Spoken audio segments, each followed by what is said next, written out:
The Hacker Cup World Finals are the top 25 programmers in the world racing to solve half a dozen problems in only 4 hours. I thought that there were so many people who might have beaten me that there was no way I was winning, and so last year I became the final Facebook Hacker Cup champion. This year I'm hoping to become the Meta Hacker Cup champion too.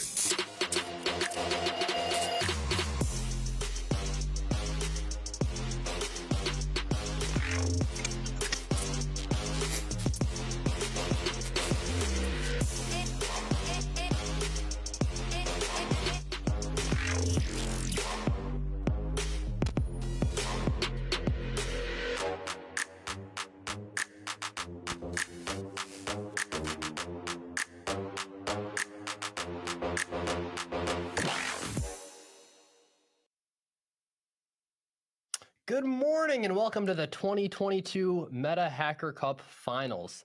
I'm David Harmeyer, one of your hosts. Many of you may know me as Second Thread, and I'm joined by the one and only Zeph Rosenberg. Zeph, it's great to have you here. It's great to be here in person, and I'm super excited about the scoreboard reveal today. Yeah, me too, David. It's great to have you here in person.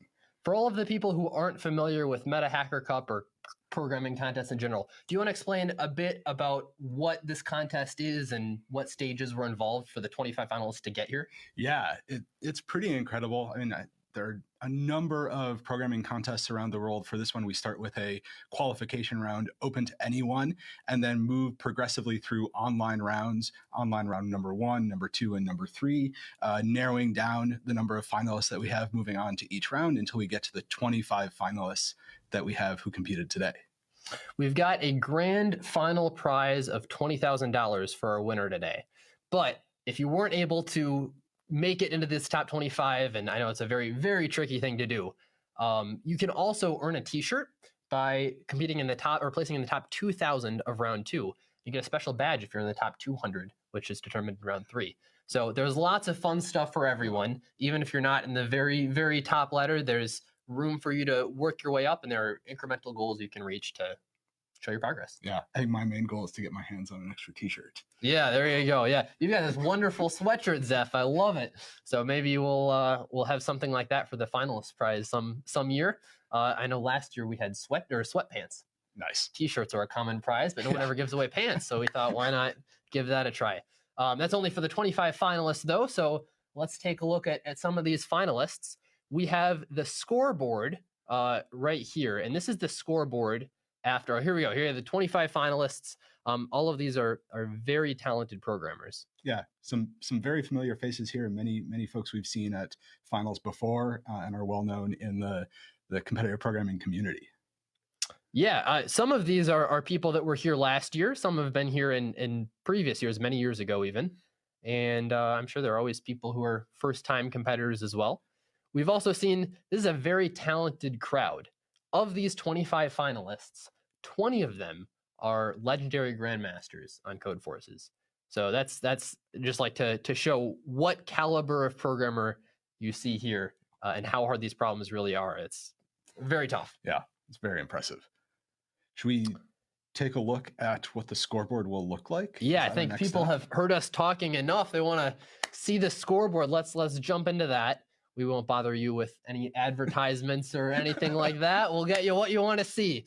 So here you go. This is the scoreboard. So this is after a 4-hour contest. Mm-hmm. All of these competitors had the 6 problem set. And it turns out problem F was so tricky, no one even submitted to it. So other than problem F, we had 5 other problems left, problems A through E. All of the competitors had 6 minutes to submit to each of these once they've downloaded their data. And there are many submissions here. But why are all these question marks here, Zeph? What are those doing? Well, those represent submissions where we're not sure yet. This will be part of the reveal whether or not the answer was correct or a wrong answer.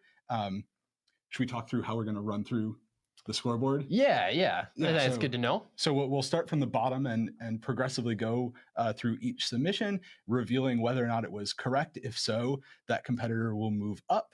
And if it was incorrect, we'll get a little red X and they'll stay where they are.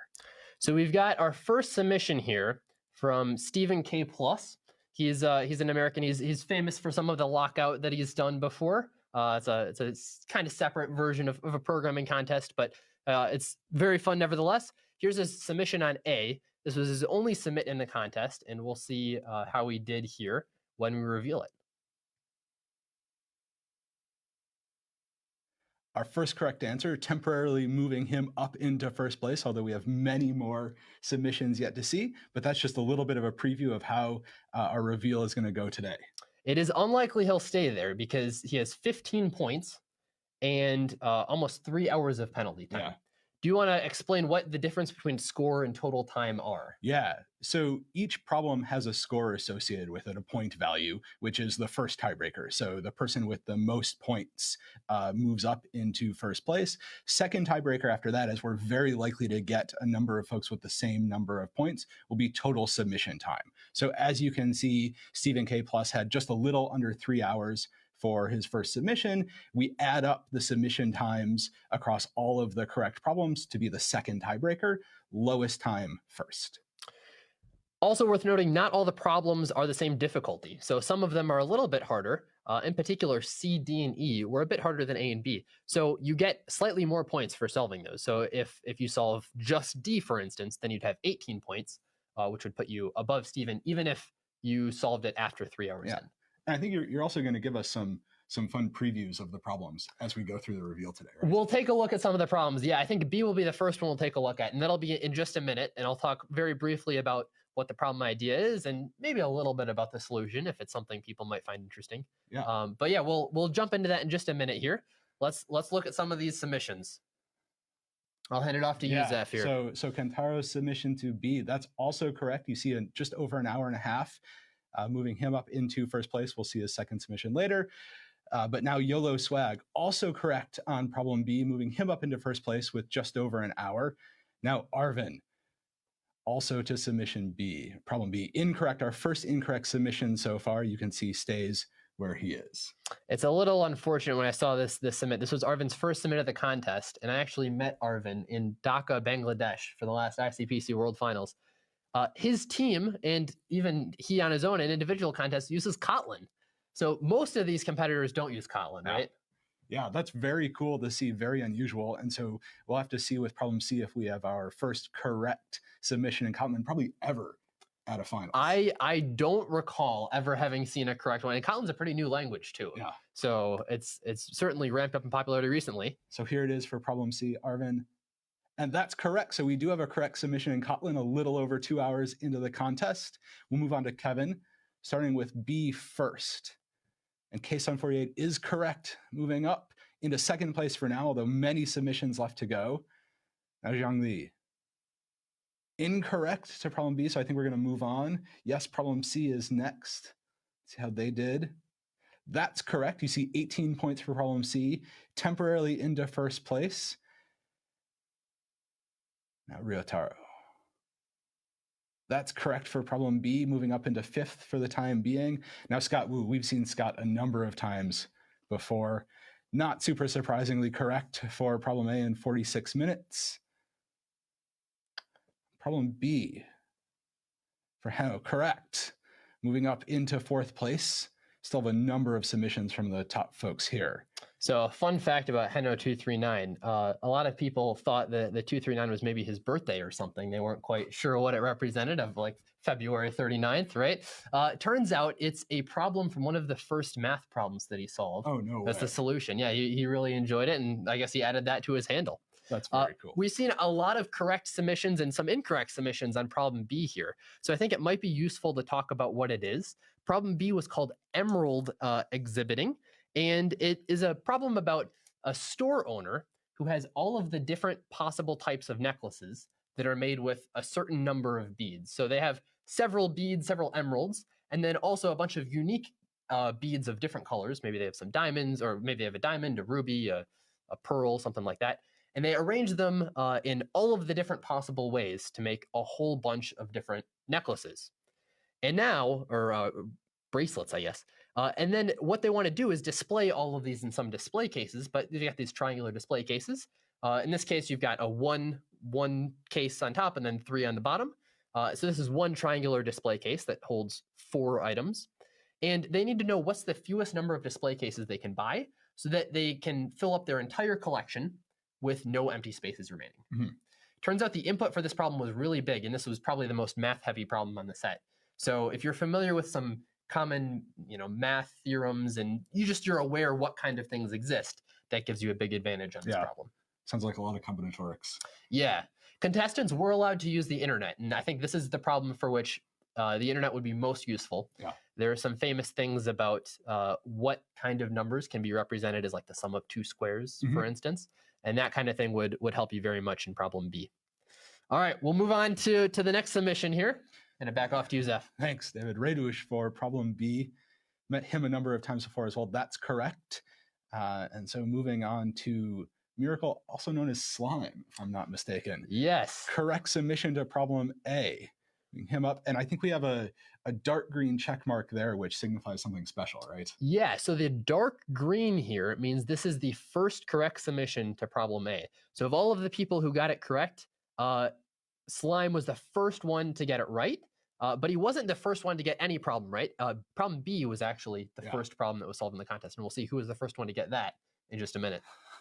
Very exciting. I was still impressive with 27 minutes. Now, Tourist, very well known submission of problem B. That's correct in 21 minutes, although not a dark green. So we still have an earlier submission there.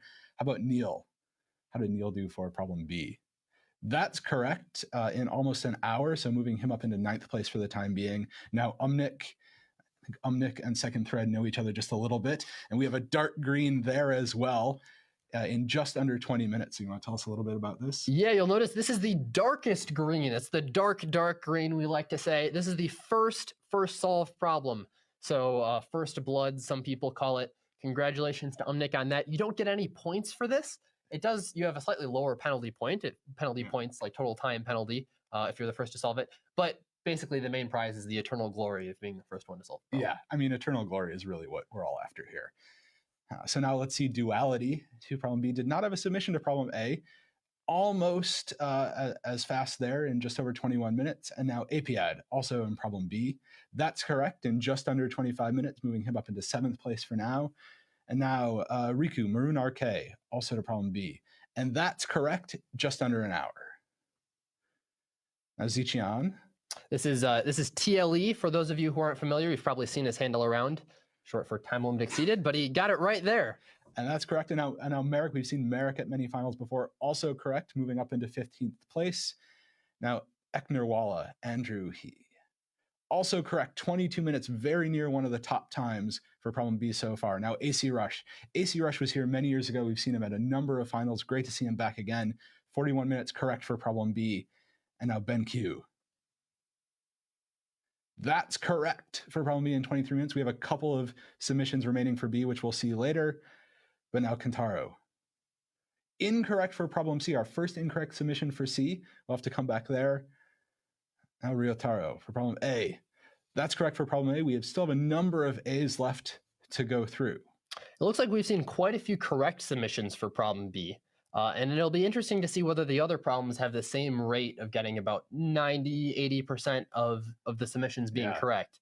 In previous years, there have definitely been problems where only like 20% of the submissions have been correct. So it'll be interesting for sure to see how people do.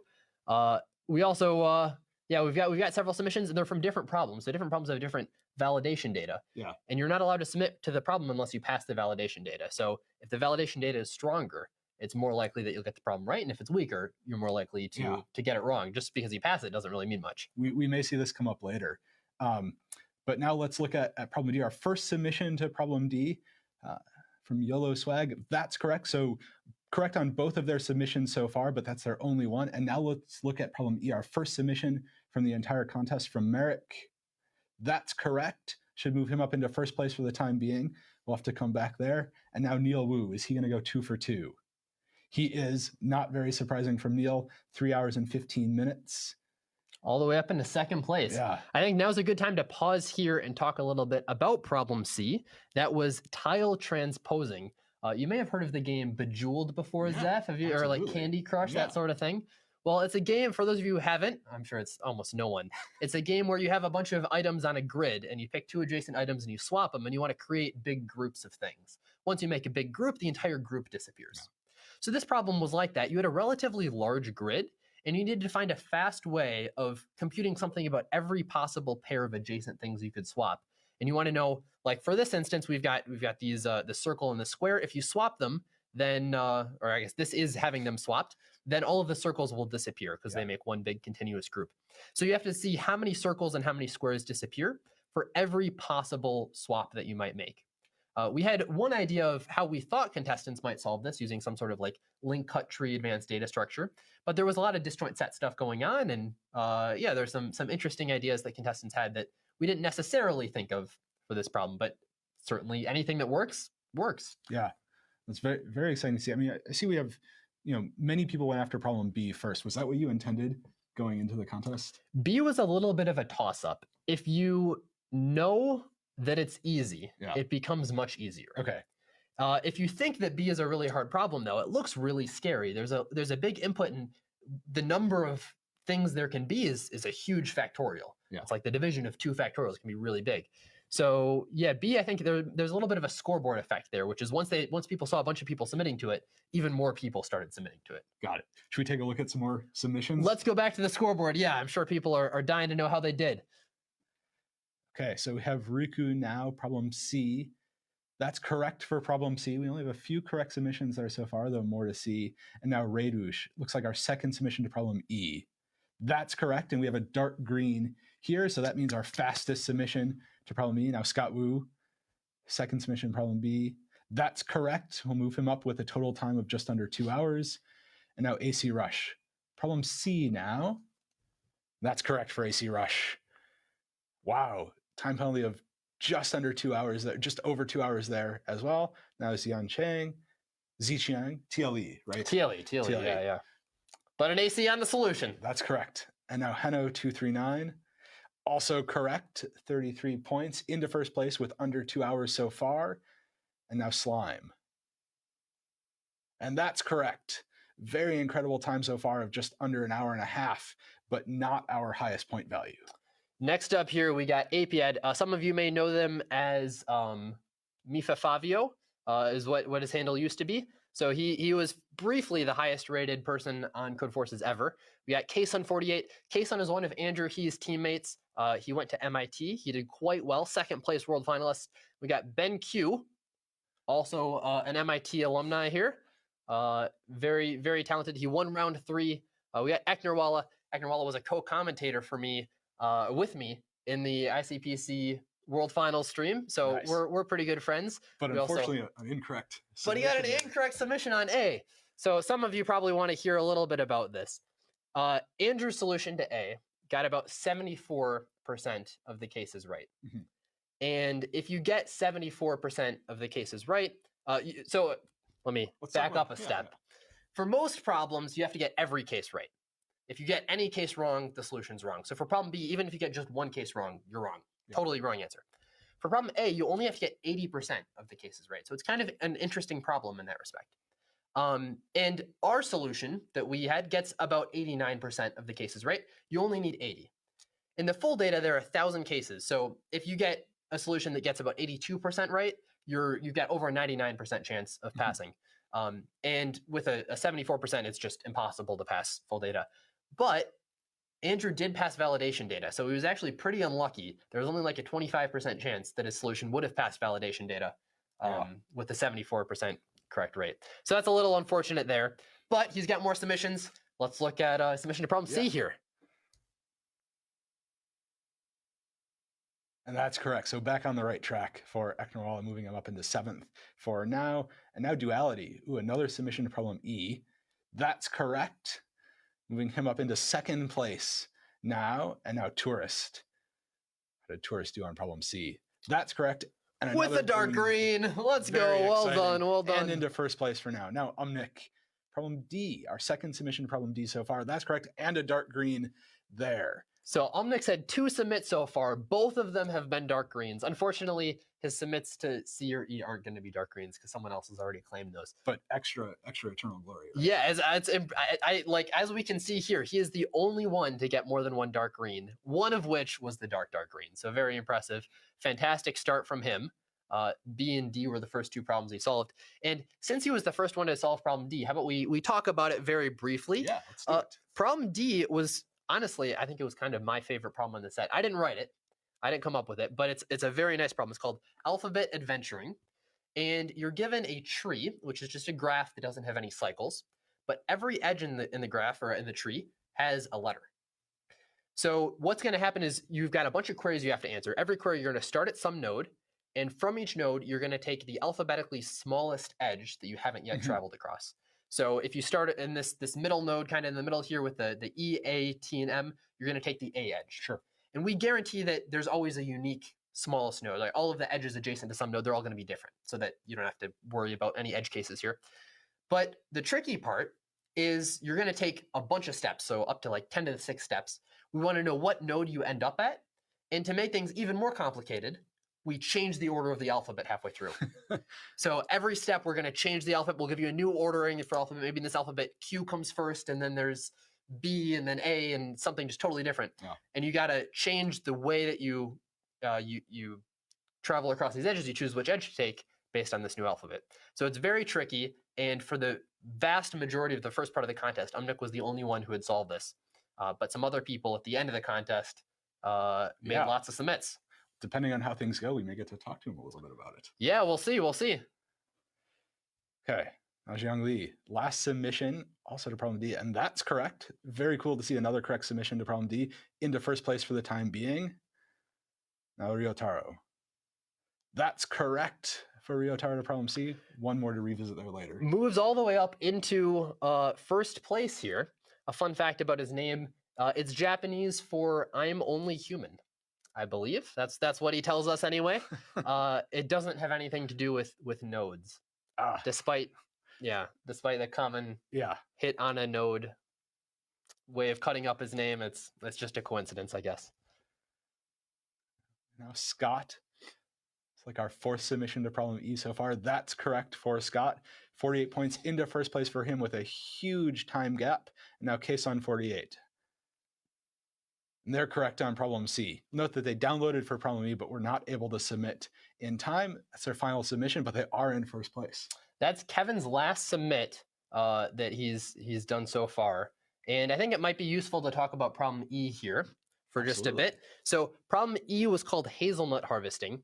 And the idea was somewhat traditional. It's not a super crazy problem, but you've got a bunch of trees, and your boss Rob, he wants to put some nets around his trees to catch hazelnuts as they fall. Maybe he wants to make some Nutella, become a legendary grandmaster or something. So he's going to catch these hazelnuts with these rectangular nets, and he wants to use the least amount of netting possible, but he has to make sure there's room to walk between any adjacent nets. So he doesn't want 2 nets so that he can't walk between them. Maybe he needs to water the trees or just get around his yard. And this problem, it had a naive solution, which was actually quite fast. If you compile it using the right optimization flags, you can get a very quick solution. So we had to make the data kind of big for this one. And you had to make sure your correct solution was somewhat optimized. You had to be careful. It was pretty easy to think you had a good enough solution, but if you had an n-log squared and it was close to the border, there was maybe more data than you were expecting. So you got to be careful with your memory usage and your constant factors here. There were a couple of people you were worried about for this one, maybe not being able to run it in time. I was a little worried about Tourist in particular. I've seen him compete on a relatively low-end Dell laptop, and I was a little worried about whether it would be fast enough, but I guess we'll have to see in a little bit. We'll see later. Don't want to spoil anything too huge here. All right. But he did get the submit in time. That's what matters. Yes. So he didn't hit the time limit. Okay. All right. So Ben Q, 3rd submission, 2 correct so far. Correct for problem C into first place for now. Still 2 submissions for him. Now Slime. Correct for Slime, although only 1 submission remaining for Slime. That's the problem E. Now Neil Wu, looking at problem E first. That's correct. Time penalty of a little over 6 hours, moving him into first place. And now Merrick. Merrick for problem A, going back to problem A here. That's correct. 5 hours, but not the top point scorer yet. Now Eknerwala, problem E. Incorrect for problem E, so 2 incorrect for Andrew. That's very unfortunate. You can turn things around with problem D. He will. Good to see 3 correct answers there. Into first place, but no more submissions for Andrew. Andrew was our last year champion. He won the last Facebook Hacker Cup. in order for him to win the last Meta Hacker Cup. It's still possible. Yeah. Everyone could get every other submission wrong. Yeah. But it's looking pretty unlikely. Yeah.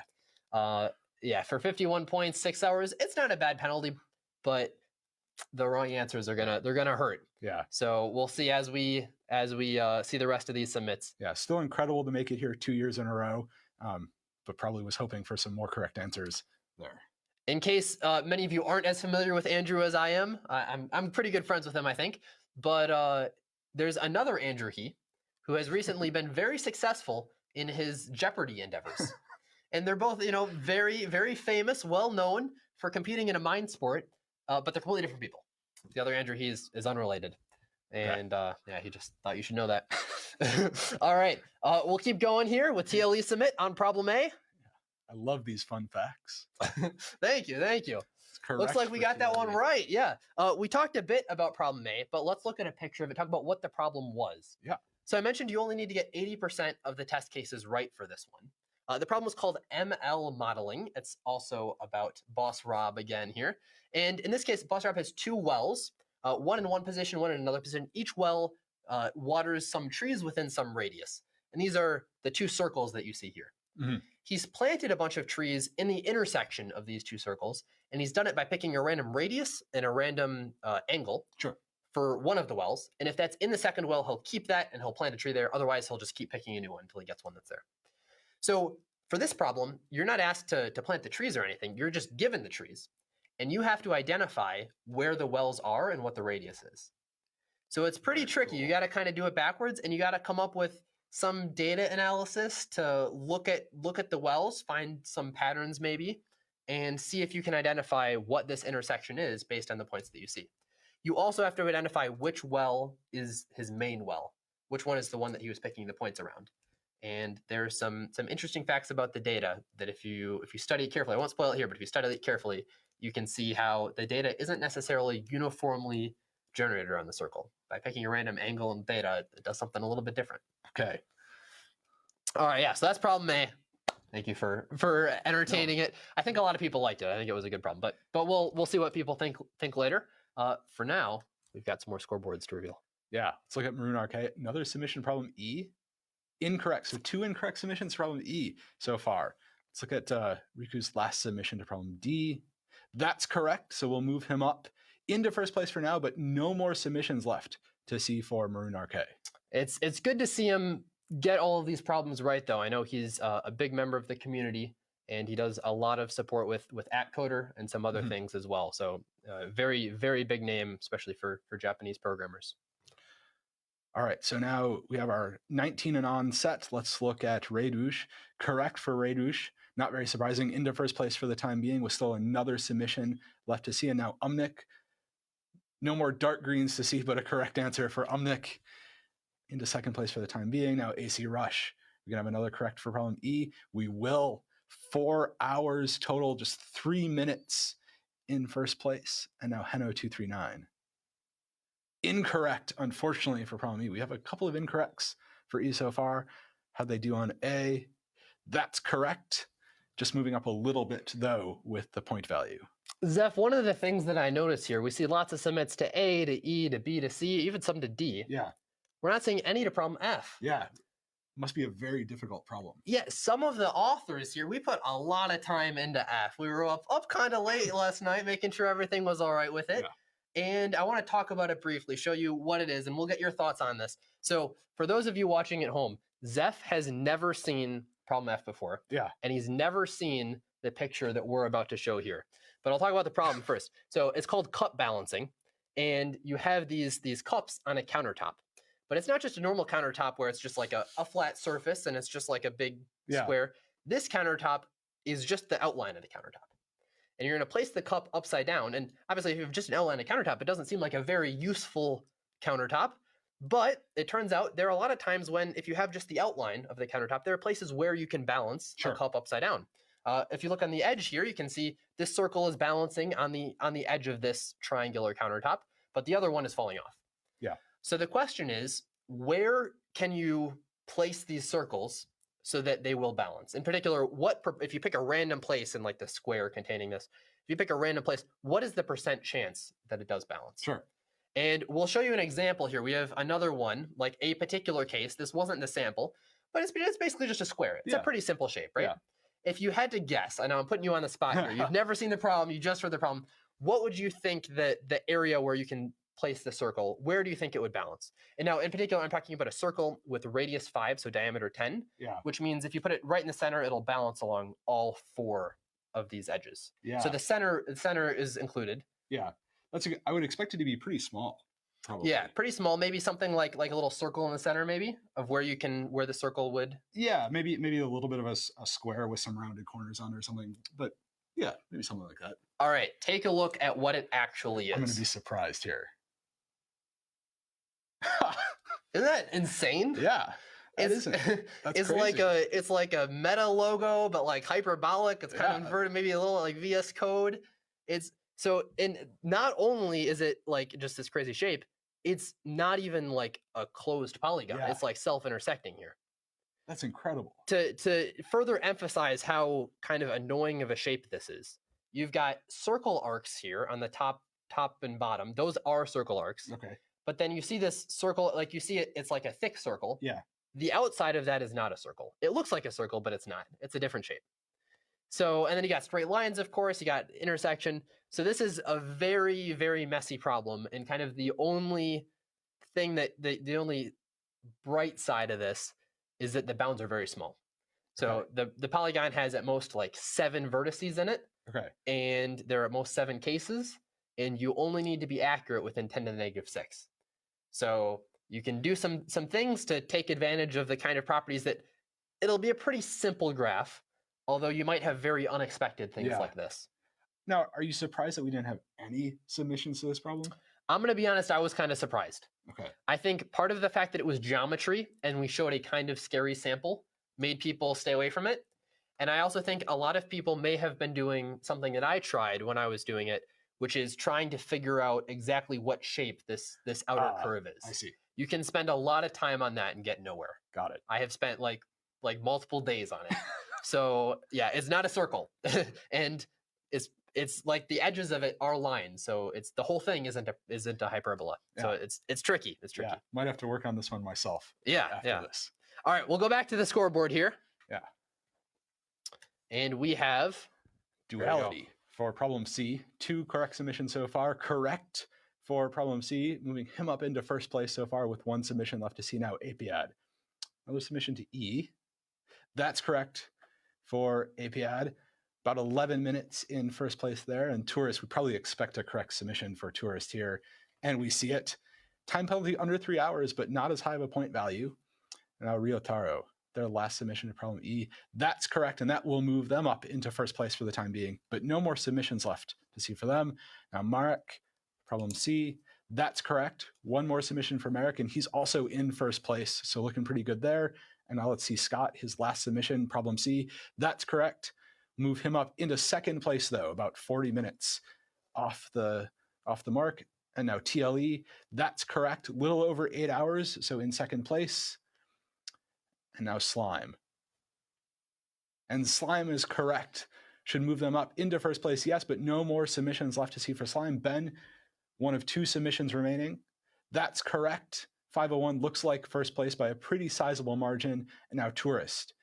His last submission, problem E, correct, but pretty surprising to not see a submission for problem D. Now Neil Wu. Neil did have a submission problem D. Let's see it right here. That's correct. 10 hours total, but 69 points puts Neil into first place. And now Umnik. Umnik's last submission. We're going to take a pause here. We're getting into the final 13. This is getting very exciting. And notably, we've seen a lot of ACs on E. Yeah. But so far, E is our most commonly wrong answered on problem. That is surprising. Yeah. So this sort of leaves the question of, is Umnik going to get a correct answer here and move up possibly into first place? Looks like, depending on the time, or have some devastation. We see a lot of colors in Umnik's row right now.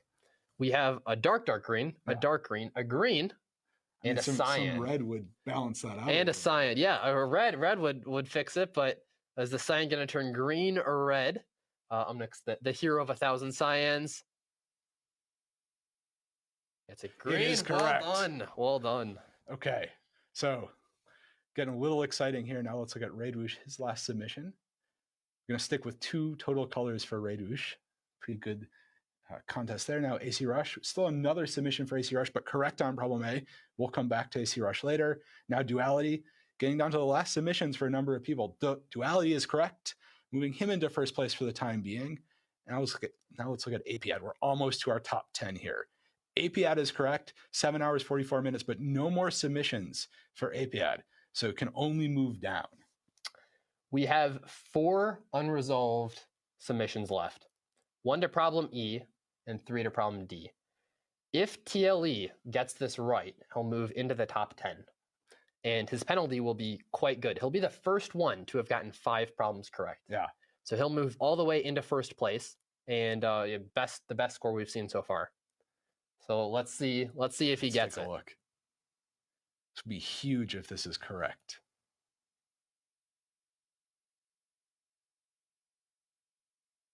Oh no, incorrect on E. So we have nobody with 5 correct submissions so far. Is that right? It's true. And with that, we have the top 10. Yeah. Let's take a look at our.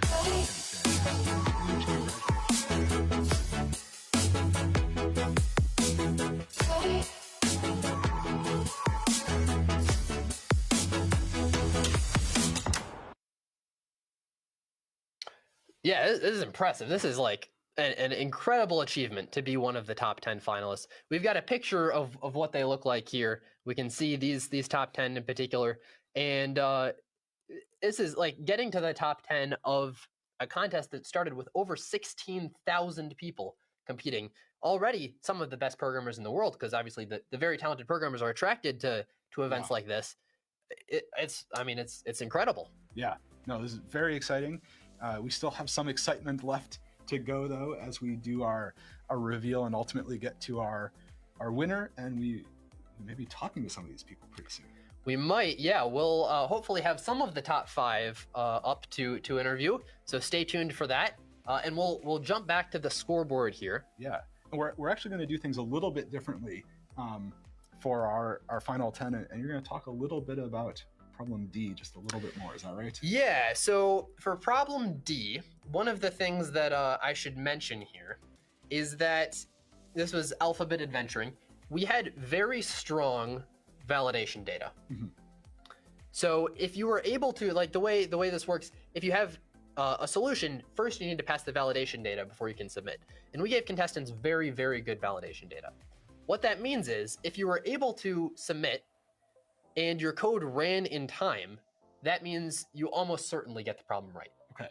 So we're going to tell people these submissions, they are correct. It's still possible to get it wrong after the validation data if your code's too slow. You'll see Boris here, he downloaded the input, he passed validation, but his code was too slow. Yeah. But for E or for D, if you do pass validation, you're not going to get a wrong answer. You're either going to get it correct or you're going to run out of time. Yeah. So each of these submissions, they are correct, but the time that people got will reveal where they are in the top 5. Yeah. So that actually means now, before we do our reveal for where in the top 5, we know our 6th through 10th place finishers. We do. Do you want to announce them for us, Zeph? Yeah. So in 10th, we have Raidwoosh. Congratulations to Raidwoosh. In 9th, we have Slime or Miracle. In 7th, we have Tourist. Good performance from Tourist. Always exciting to see him. Neil in 7th, and Umnik in 6th, just out of the top 5.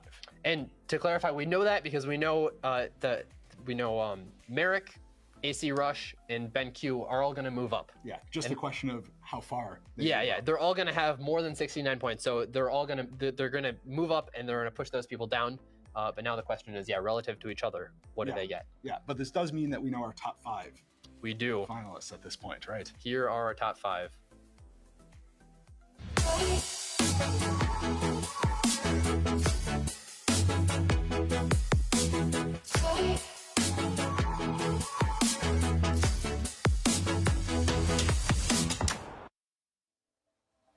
Zeph, you've been a Hacker Cup. We got our top 5 here.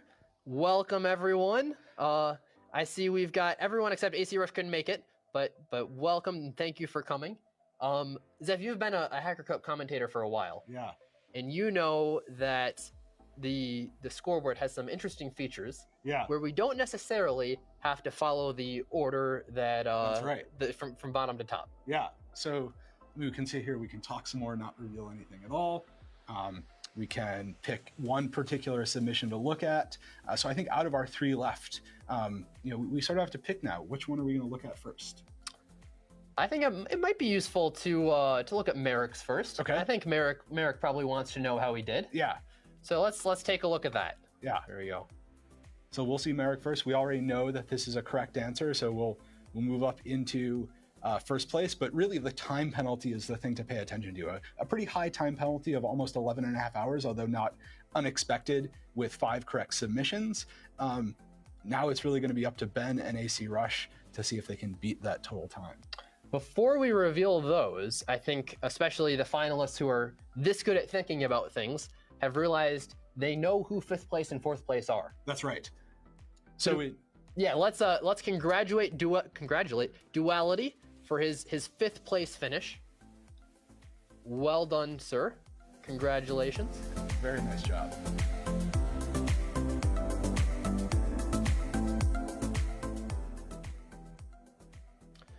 Duality, congrats on your $1,000 prize. I think this is the first time I've gotten to interview you in one of these situations, but I just want to ask you a couple questions here. Of the problems that you were able to solve, which one was your favorite? Were there any that you really liked?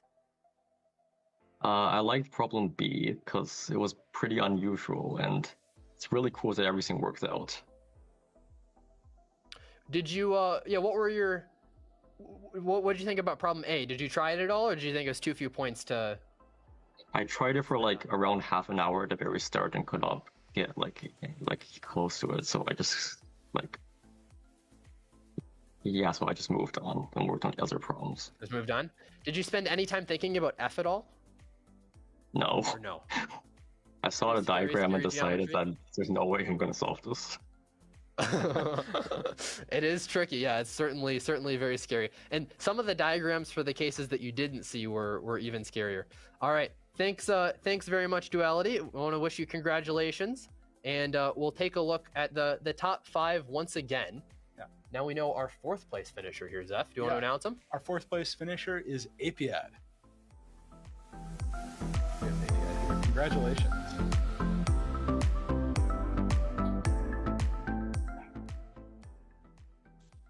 Congratulations, Yuhao. We hope you enjoy your prize. I have seen many of the problems that you've written before. Of the ones that you've written, which one do you think is your favorite? Do you want to give it a shout out for people? My favorite problem, I cannot recall.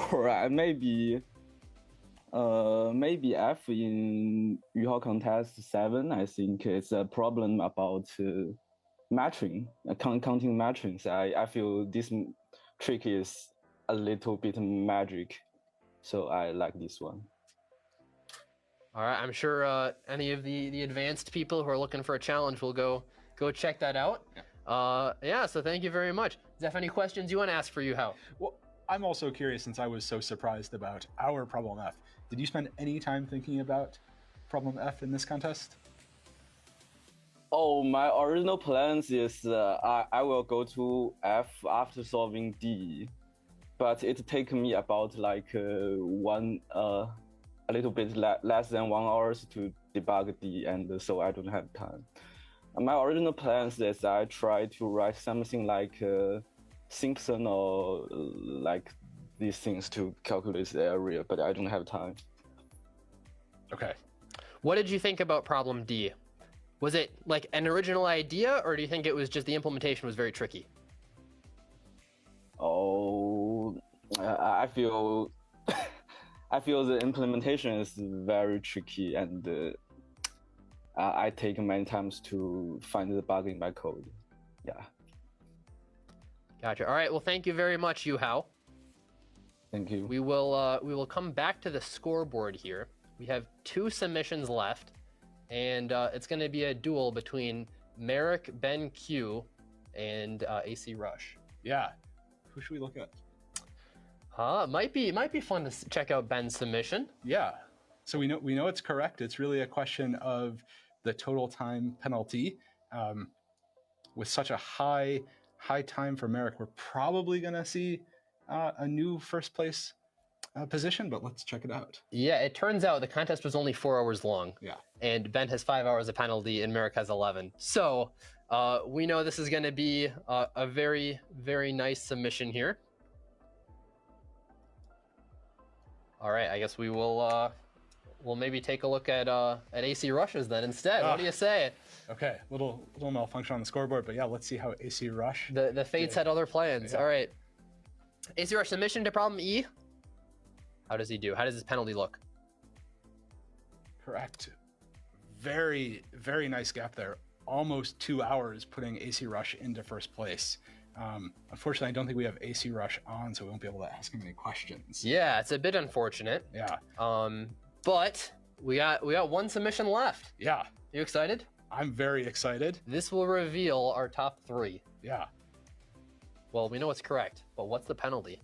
Be Ben or AC Rush. It is correct, and it is Ben moving into first place, and so the winner of the 2022. Well, we'll announce the winner in just a minute. minute. First, we got third place here. That's right. Congratulations to Merrick. A little ahead of myself here, but let's say hello to Merrick.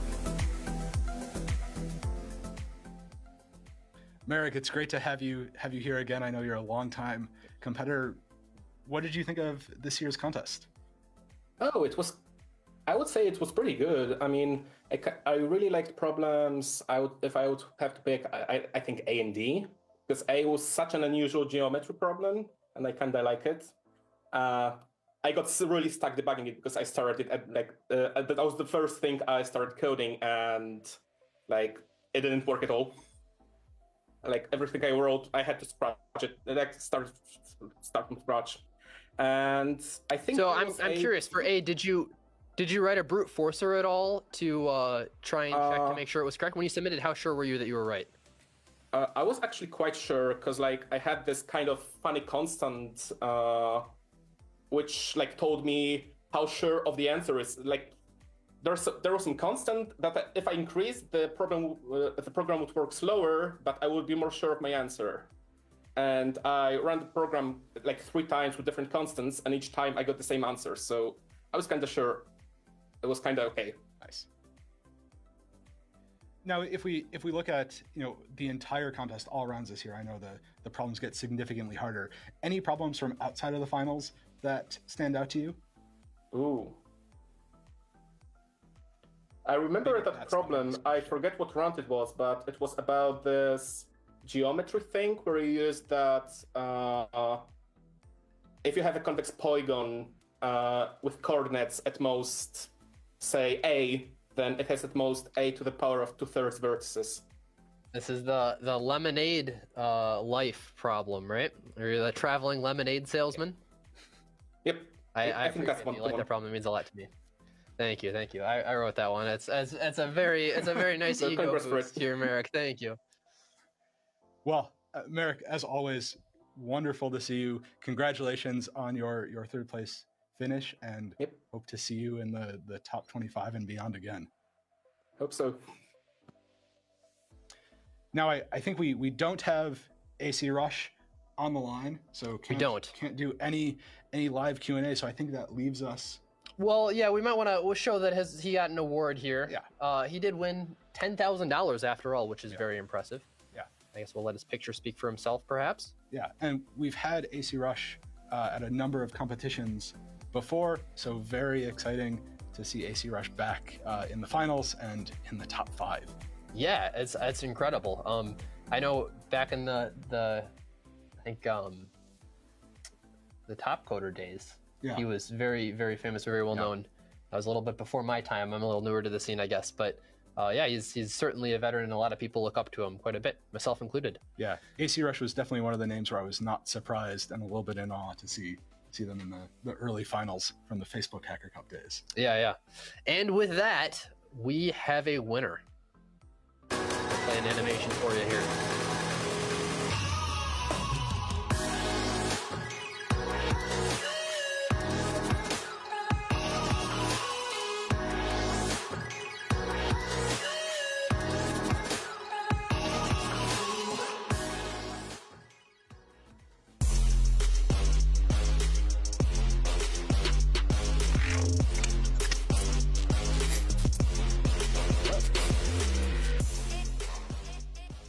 Good morning, Ben. Congratulations on your first place finish. You have been victorious today, and you did an excellent job solving all 5 problems. Of the ones that you solved, which ones did you enjoy the most? Probably problem A, because that was the one when I looked at it, I like it was the one I was like most confused about when I started looking at it, pretty much. I noticed that you had a fantastic penalty time. In addition to solving 5 problems, which only 3 people did, you had the best penalty time of those people. But notably, you didn't get any dark greens. Is there any strategy you used when solving these problems? Did you read a lot of them beforehand to get a good grasp of what the contest might look like? Did you have a plan from the beginning, or did things just kind of wind up being solvable in a nice way?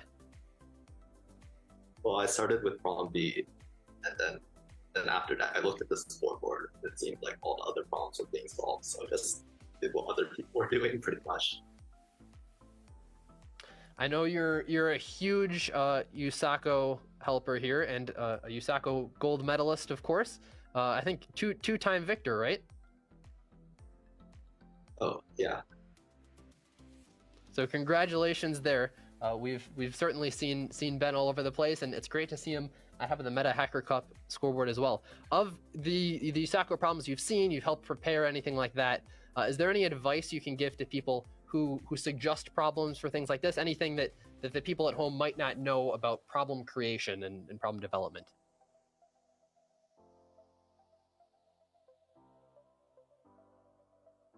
Can't really think of anything at the moment. All right, yeah.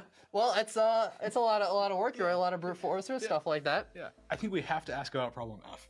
We do, Can't get away without asking about it. You know, Ben, did you think about problem F, or was it just a little too crazy? I mean, I looked at it, and then I saw that no one was doing it, so I decided to do the other problems. And anyways, by the end, I only had 15 minutes left. So. Yeah, I mean, it seems like a strategy that certainly paid off well for you today. Yeah, notably, if you did do problem F instead of any of C, D, or E, you would have ended up with fewer points, and then you wouldn't have won. So yeah, not going after it was definitely the play. A little sad to let geometry go. What's your philosophy on geometry problems? Do you stay away from them, or are they the easy problems that no one goes after? Well, I mean, if it looks easy, I'll do it. But this round, It looks easy, you'll do it. All right, there you go. The low-hanging fruit. Well, congratulations, Ben, once again on your victory and your $20,000. You did a great job today, and people will be trying to top you next year. For the people who maybe they're not able to make it to the finals, is there any? Oh, can we bring Ben back for 1 sec? Is there any advice you might have for them in terms of maybe winning a T-shirt? Anything they can do to win a T-shirt? Maybe get in the top 200. What should they do? More problems. Practice. I think that is the best advice. Has served many of us well. Ben, congratulations on your victory today. Thanks. All right. Zeph, with that, yeah, I guess that is our final contest. I want to thank everyone for competing and for watching, of course, at home. And if you competed in one of the earlier rounds too, we hope you enjoyed your experience there. We hope you enjoyed the problems.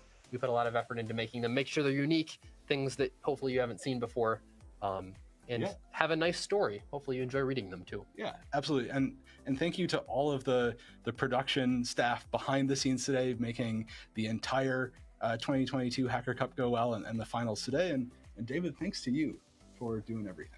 Oh, well, I appreciate it, Zeph, but it's not just me. We got lots of other people helping prepare the problems, and without them, this kind of thing would never happen. Yeah. And I think that sums it up. That wraps it up, yeah. So thank you all for watching. I hope you guys have a great day, and we will see you next year in the qualification round. So stay tuned for that. Looking forward to it already. All right. That's all. Goodbye.